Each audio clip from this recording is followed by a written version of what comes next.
Load it. 49ers update. Why don't we start with Brock Purdy, who's out on that practice field moving well. I can report that he is more involved in practice than he was at this point last week. So things trending in the right direction with Brock Purdy, but now everybody's asking me, when is he going to return? Because it certainly seems, based on practice, that Mac Jones is again in line to start for the 49ers on Sunday against the Texans. Well, for that, I present to you the Rams return theory. Obviously, the 49ers are going to want their QB1 back in time to play the Rams right here at Levi Stadium. That's November 9th on natural grass, which is safer than artificial turf. The next two games for the 49ers at Houston and then against the New York Giants at MetLife, aka MetDeath Stadium, which wiped out the entire 49ers team back in 2020. Those next two games are on artificial turf. So the question, I think, is going to come down to, do the 49ers want to get Brock Purdy out there to knock off any potential rust before the Rams return on November 9th? Or do they think it's not worth it to put him out there on artificial turf, considering the fact that this is a toe injury and that could be sensitive to that, and will they just run him out there on November 9th against the Rams, assuming that his recovery continues in a good linear way? Right now it's going well. He's moving well. The Kyle Shanahan today confirmed that things are trending in the right direction. We've seen him become a more involved participant at practice. I think it's going to end up being a rust versus turf exposure question for the 49ers. Either way, Mac Jones is in his best physical state in quite a while. I talked to him after the game in the locker room, and the 49ers have the luxury at 5-2 of continuing to slow play this for Brock Purdy. Remember, they need this offense to be elite down the stretch run heading into the playoffs. 5 wins, they may be over halfway to playoff qualification at this point. They have earned themselves the luxury of slow playing situations like this to make sure that they satisfy a couple criteria. A, you want Purdy to return, but B, you want him to return and then not have to yank him again. That is the long-term key for the 49ers, and it may be one that ultimately determines how far they make it in this 2025 season. All right, injury list for the 49ers at practice today. No Ricky Pearsall, and why don't we just have Kyle Shanahan take the rest of it away? Demo has a quad, will not practice. Bryce Huff, hamstring, no practice. Brendel, hamstring, no practice. Yetur, hamstring, no practice. Ricky, knee, no practice. Trent and Christian, both vet days. Purdy, toe limited. Burford, knee limited. Bernardo Green, toe limited. Stout, ankle limited. 49ers made a roster move that is interesting from the Tetris perspective that I can explain, because it seems that there's a lot of confusion as to why they did it. Travis Gibson, the veteran edge rusher, was released and then re-signed to the practice squad, so he never left the locker room. Robert Beal Jr., meanwhile, fellow edge rusher, was promoted from the practice squad to the 53-man roster. So Gibson spent just a few days on the 53. He had been on the practice squad previously.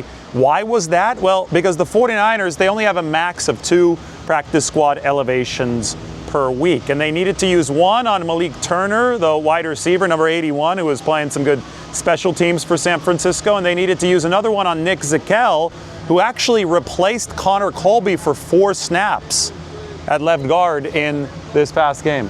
But since they were short on defensive ends, they still had to get Travis Gibson out there. So they just promoted him to the 53-man roster because it didn't cost them a practice squad elevation to play him in that scenario. Now they've moved Gibson back to the practice squad because they've actually only used 2 of his max 3 elevations to the game day roster on the season. So they could still elevate Travis Gibson. I would expect them to do that one more time coming up here on Sunday against the Texans. Barring another roster move, they can use that 3rd elevation and they can figure out what's going to happen beyond then. It is a week-by-week thing. 49ers are just trying to survive. We can even say day by day, hour by hour, minute by minute at that edge rusher position. Today at practice, we saw Bryce Huff working off on the side. Huff is not going to play with the hamstring injury in this game against the Texans. So the 49ers are down to Michael Williams, Sam Okawanu, Travis Gibson, William Bradley King at that edge rusher position. Yetur Gross-Matos also didn't practice today. We'll see if he might return this week, but I wouldn't count on it. Even if Yetur does come back, he had been on a pitch count due to the knee injury prior to the hamstring injury. So there's a reason why we're talking about trades and all these potential moves the 49ers can make to spruce up the edge rusher position, because they are really, really hurting there right now. All right, back to the offensive line move, because George Kittle called out Connor Colby after the 49ers played the Atlanta Falcons. And that I expect to see him at our body maintenance on Mondays and Tuesdays, because he does not know how to take care of his body yet as a professional athlete. So some tough love there, Iowa guy to fellow Iowa guy. But it turns out that during the game, Matt Barrows was able to confirm this. I had mentioned in some of my previous videos that Nick Zakelj replaced Connor Colby for 4 snaps, and we weren't all too sure why. The reason that Zakelj's insertion into the lineup in place of Connor Colby was temporary was just because Jake Brendel got hurt at center. When Brendel got hurt and Matt Hennessy came in, Zakelj was the 49ers' last remaining potential center. He's trained to play that very, very important position. So the 49ers could not risk keeping Zakelj in the game in case both he and Hennessy got hurt, because if that would have happened, then they wouldn't have had a center, and it could have led to absolute catastrophe. Remember, center's in charge of a lot of important communication up front to help the quarterback position and make the offense work. So they weren't happy with how Colby started that game against the Falcons. They replaced him, but then Brendel got hurt, forcing Matt Hennessy into the game, and then Colby came back in.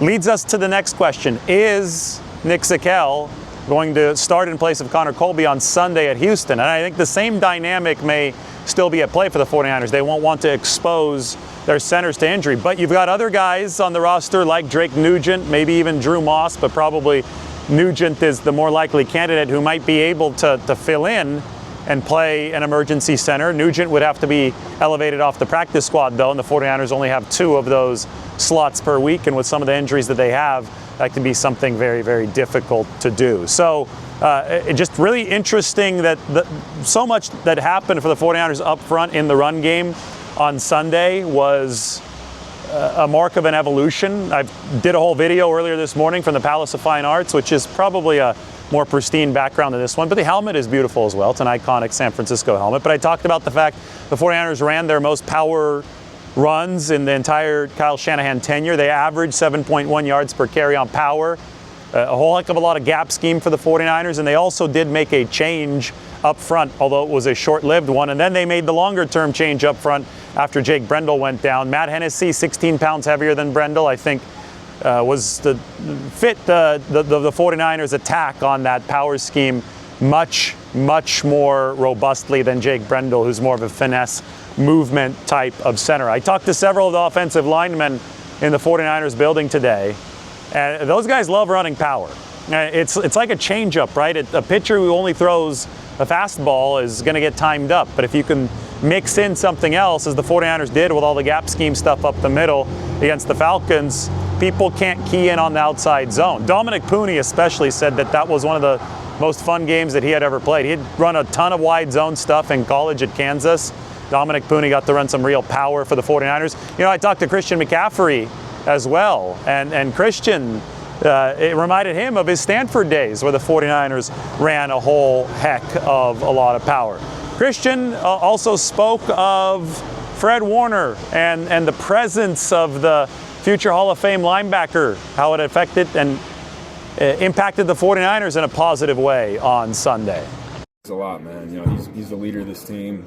He means so much to this organization, and just his presence is felt. You know, I think it's motivating for all of us. You know, when we see him out there and when he's around, it gives us a lot of juice. Speaking of Warner, his replacement, Tatum Bethune, wore the green dot on his helmet during the game against the Falcons. He talked about his bond with the 49ers weak side linebacker, D. Winters. But it's also with the rest of the defense too, especially D. Winters, man.